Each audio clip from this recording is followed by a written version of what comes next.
Ilang years mo na nga bang hindi nakakasama yung pamilya mo dahil hindi enough yung sahod mo at wala nang natitira sa'yo, puro na lang pambayad sa mga bills at edad lang yung naiipon mo. Well, good news dahil napadaan itong video ko sa FYP mo.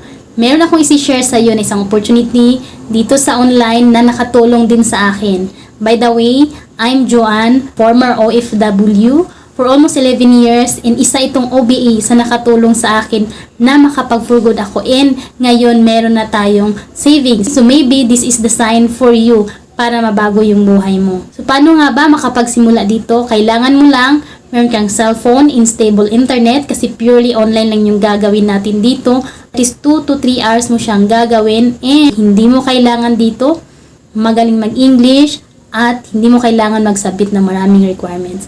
So, kahit wala kang experience, pwedeng-pwede ka dito as long as 18 years old and above ka lang, willing kang matuto, willing kang magpaturo. So, kung ikaw ngayon, matagal na dyan sa trabaho mo and wala pa ding pagbabago this time dahil nakita mo itong video ko, pwedeng mabago yung takbo ng buhay mo. So, comment mo sa baba ng video na ito yung location mo para madali ko makita yung pangalan mo and maituro ko na din sa'yo kung paano ka makapagsimula dito.